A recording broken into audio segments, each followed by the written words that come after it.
कभी कभी जिंदगी ऐसे गाने की तरह होती है जिसे सॉन्ग संग ब्लू कहते हैं। नील डायमंड का वो क्लासिक जो बताता है कि तुम उदास हो, तुम दर्द में हो, लेकिन तुम गा रहे हो क्योंकि गाना ही तुम्हें जिंदा रखता है।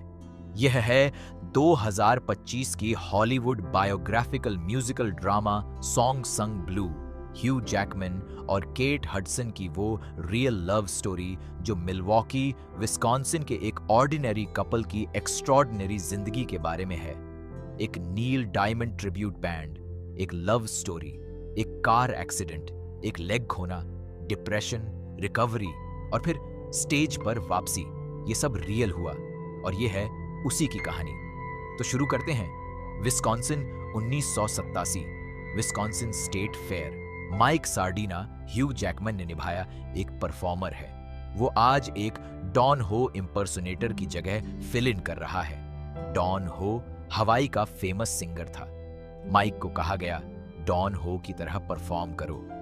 माइक एक मैकेनिक है दिन में, grease stained hands, blue collar life, लेकिन रात को वो स्टेज पर होता है। उसकी अपनी आइडेंटिटी है। वो खुद को इम्प्रेसनेट नहीं करना चाहता, वो ओरिजिनल परफॉर्म करना चाहता है। जब प्रमोटर ने उसे फोर्स किया दूसरे की नकल करने के लिए, माइक ने क्विट कर दिया। वो स्टेज से उठकर जाने लगा और ठीक उसी वक्त स्टेज पर एक और परफॉर्मर आई। क्लेयर स्टेंगल केट हडसन ने निभाया। क्लेयर एक हेयर ड्रेसर है, दिन में सैलून में काम करती है, रात को वो परफॉर्म करती है। आज वो पैट्सी क्लाइन के गाने गा रही है। माइक ने रुक कर देखा। क्लेयर की वॉइस, उसकी कॉन्फिडेंस, उसकी stage presence, Mike instantly smitten हो गया। उन दोनों की ब्रीफ कॉन्वर्सेशन हुई। क्लेयर ने माइक को एक आइडिया दिया, नील डायमंड रूट ट्राई करो। नील डायमंड एक लेजेंडरी सिंगर जिसकी सॉन्ग्स में इमोशन है, ग्रैंडियर है, एक यूनिकनेस है जो इम्पर्सोनेशन से ऊपर है। माइक घर गया, एक नील डायमंड वाइनिल निकाला, हेडफोन्स लगाए, सुना, प्रैक्टिस किया और कुछ बदल गया। 1988 माइक एंड क्लेयर फिर मिले, नेबर्स की तरह। वो कन्वर्सेशन हुई जो सब बदल गई। दोनों डिसाइड किया साथ परफॉर्म करेंगे। माइक नील डायमंड होगा, लाइटनिंग। क्लेयर बैकअप सिंगर होगी, थंडर। लाइटनिंग और थंडर उनका डुओ बना। लेकिन पहला गिग एक डिजास्टर था। माइक ने ऑडियंस को मिसरीड किया। जो ऑडियंस थी वो उनसे डिफरेंट म्यूजिक एक्सपेक्ट करती थी। शो ऑलमोस्ट इमीडिएटली एक ब्रॉल में एंड हो गया। माइक अपसेट था। क्लेयर ने उसे क्लियरली कहा, तुम इतने स्टबर्न नहीं हो सकते। उसी आर्ग्यूमेंट में माइक एक्सीडेंटली स्लिप कर गया। उसने बताया कि उसने उस रात के लिए परफेक्ट प्लान किया था और उस परफेक्ट प्लान में एक प्रपोजल भी था। क्लेयर को रियलाइज हुआ यह आदमी उससे प्रपोज करना चाहता था उस ब्रॉल वाली रात को। लव कॉम्प्लिकेटेड है। माइक एक एल्कोहलिक था, 20 साल से सोबर था AA की हेल्प से। उसकी एक डॉटर थी प्रीवियस रिलेशनशिप से, एंजेलिना। किंग प्रिंसेस ने निभाया। क्लेयर के 2 बच्चे थे, टिन डॉटर रैचल, एला एंडरसन ने निभाया और छोटा बेटा डाना। दोनों ने शादी की। एक ब्लेंडेड फैमिली बनी, इम्परफेक्ट, कॉम्प्लिकेटेड लेकिन डीपली लविंग। माइक और क्लेयर की दुनिया मिलवॉकी के छोटे वेन्यूज, बार्स, रेस्टोरेंट्स और स्टेट फेयर्स थे। लाइटनिंग और थंडर धीरे धीरे लोकली पॉपुलर हो गए। लोग नील डायमंड के गाने सुनने आते, लेकिन जब माइक स्टेज पर आता और स्वीट कैरोलाइन गाता, वो जस्ट इम्पर्सोनेशन नहीं था, उसमें जेन्युइननेस था, इमोशन था। क्लेयर की वॉइस उसके साथ ब्लेंड होती थी। उनकी केमिस्ट्री रियल थी क्योंकि ऑफ स्टेज भी वो एक्चुअली प्यार में थे। उनके साथ था मार्क शोरेला। माइकल इम्पीरियोली ने निभाया, एक बड़ी हॉली इम्पर्सोनेटर जो उनके गिटारिस्ट बने। और सेक्स मशीन मुस्तफा शकीर ने निभाया, जेम्स ब्राउन इम्प्रेशनेटर जो उनकी टीम का हिस्सा था। लाइटनिंग एंड थंडर का पीक आया। विस्कॉन्सिन स्टेट फेयर, मिलवुक के बड़े वेन्यूज, बुकिंग्स आने लगी। वो फाइनली अपने ड्रीम को लाइव कर रहे थे। माइक और क्लेयर की लाइफ में म्यूजिक था, लव था, फैमिली था। और फिर 1999 एक दिन क्लेयर अपने घर के फ्रंट गार्डन में फ्लावर्स प्लांट कर रही थी। एक ऑर्डिनरी आफ्टरनून, एक कार कंट्रोल खो गई और क्लेयर को हिट किया। क्लेयर को हॉस्पिटल रश किया गया। उसका लेफ्ट लेग नी के नीचे से एम्प्यूटेट करना पड़ा। माइक को जब यह पता चला, उसे शॉक से हार्ट अटैक हुआ। दोनों एक साथ हॉस्पिटल में थे, एक एक्सीडेंट विक्टिम, एक शॉक पेशेंट। माइक सरवाइव किया, लेकिन क्लेयर की जिंदगी कंप्लीटली बदल गई। वो एक लेग नहीं थी, और यह सिर्फ फिजिकल नहीं था, यह साइकोलॉजिकल था। क्लेयर डीपली डिप्रेस्ड हो गई। पेन मेडिकेशंस थी और वो उन पर डिपेंड होने लगी। वो परफॉर्म नहीं कर सकती थी, वो बेड से नहीं उठती थी, बच्चों को खाना खिलाना भूल जाती थी। उसे पैरानोया होने लगी। उसे लगता था माइक किसी और के साथ है। हेलुसिनेशंस होने लगे। क्लेयर अपने आप में खो गई। माइक ने सब हैंडल किया, बच्चों की देखभाल, घर, क्लेयर की मेडिकेशन।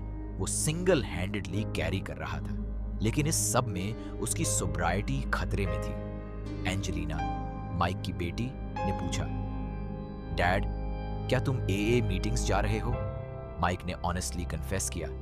उसे ड्रिंकिंग का अर्ज था, लेकिन उसने पिया नहीं था। उसने यह भी कहा, क्लेयर के बिना सिंगिंग का कोई मीनिंग नहीं है। यह पावरफुल मोमेंट था। एंजेलिना ने उसे पुश किया, मीटिंग्स अटेंड करो। एक रात क्लेयर साइकोटिक एपिसोड में था। वो घर से बाहर निकल गई, खुद से बात कर रही थी। फैमिली ने माइक से कहा, क्लेयर को प्रोफेशनल हेल्प चाहिए। माइक ने टीयरफुली क्लेयर को एक मेंटल हेल्थ क्लिनिक में चेक इन किया। यह हार्ट ब्रेकिंग था, लेकिन नेसेसरी था। क्लिनिक में क्लेयर ने एक ग्रुप सेशन में कन्फेस किया, मुझे माइक की एए मीटिंग से जेलसी होती थी। मैं सोचती थी वो अपनी प्रॉब्लम्स दूसरों से क्यों शेयर करता है। अब उसे समझ आया, हेल्प लेना वीकनेस नहीं है। क्लेयर ने थेरेपी की, रिहेबिलिटेशन की, स्लोली प्रोस्थेटिक लेग के साथ चलना सीखा, और क्रिसमस तक क्लेयर घर वापस आई। वो रेचल के पास गई, जो प्रेग्नेंट थी और अडॉप्शन के बारे में कंफ्यूज्ड थी।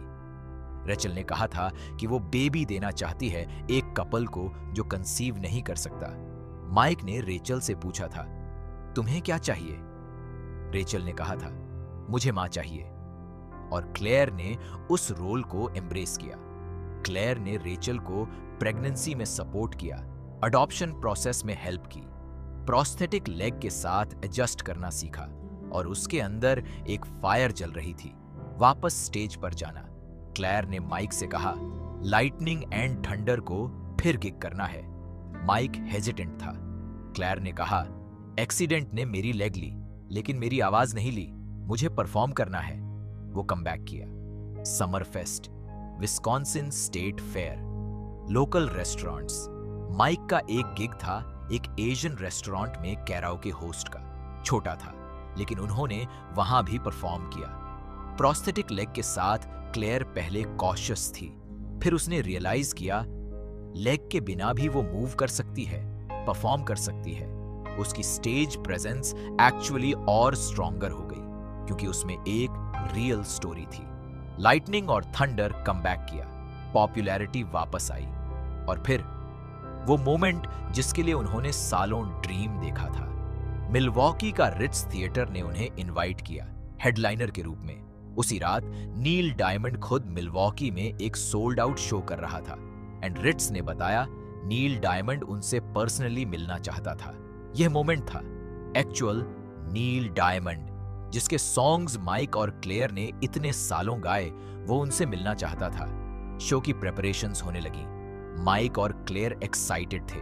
यह उनकी जिंदगी का बिगेस्ट शो था, लेकिन फेट ने एक और क्रूल टर्न लिया। शो की प्रेपरेशन के दौरान माइक को दूसरा हार्ट अटैक आया। वो गिरा और उसका सिर सिंक से टकराया। माइक हॉस्पिटल में था, लेकिन शो कैंसिल नहीं हुआ। क्लेयर ने परफॉर्म किया। शो सोल्ड आउट था। रिट्स में वो ऑडियंस थी जो उनका सालों का काम अप्रिशिएट करती थी। क्लेयर ने वो सारी परफॉर्मेंसेस दिए जो माइक के साथ करती थी, अकेले। एंड दैट नाइट माइक नहीं रहे। वो 55 साल के थे। उनकी डेथ हुई उसी रात जब वो स्टेज पर होते तो सबसे बड़ा मोमेंट सेलिब्रेट कर रहे होते। फिल्म का एंडिंग, क्लेयर अकेली है, लेकिन वो टूटी नहीं है। उसका बेटा डैना एक रिकॉर्डिंग प्ले करता है, माइक की आवाज में सॉन्ग संग ब्लू। क्लेयर अपने उस गार्डन में है जहां वो 1999 में कार से हिट हुई थी। वो वहां फूल लगा रही है फिर से, और हम सुनते हैं माइक की आवाज, song sung blue, everybody knows one. Song sung blue, ये टाइटल इसीलिए है। ये सैड सॉन्ग नहीं है, ये ग्लैड सॉन्ग है। जब तुम अपने सबसे डार्क टाइम में होते हो, तुम गाते हो, और वो गाना तुम्हें बचाता है। माइक और क्लेयर सार्डिना रियल लोग थे। माइक की 2006 में डेथ हुई, एक एक्सीडेंट में हेड इंजरी से। क्लेयर आज भी परफॉर्म करती है। वो नील डायमंड की म्यूजिक को फॉरवर्ड कैरी कर रही है, और नील डायमंड ने जब 2008 में उनसे मिले, 2 साल बाद माइक की डेथ के बाद, उन्होंने प्रॉमिस किया था जब भी मिलवॉकी आएंगे क्लेयर से जरूर मिलेंगे। ये फिल्म उन ऑर्डिनरी ड्रीमर्स के लिए है जो नील डायमंड का ट्रिब्यूट बैंड चलाते थे, जो विस्कॉन्सिन के छोटे वेन्यूज में परफॉर्म करते थे, जिन्हें कोई नहीं जानता था नेशनली, लेकिन जो जेन्युइनली, पैशनेटली, डीपली लाइव करते थे। ह्यू जैकमैन और केट हडसन ने वो परफॉर्मेंसेस दिए जो इस रियल कपल को ट्रू डिग्निटी देते हैं। केट हडसन को इस रोल के लिए गोल्डन ग्लोब, बाफ्टा और ऑस्कर नॉमिनेशंस मिले बेस्ट एक्ट्रेस के लिए। अगर यह कहानी आपको अच्छी लगी हो तो वीडियो को लाइक करें, चैनल को सब्सक्राइब करें और बेल आइकन जरूर दबाएं ताकि अगली मूवी की कहानी भी आप तक सबसे पहले पहुंचे।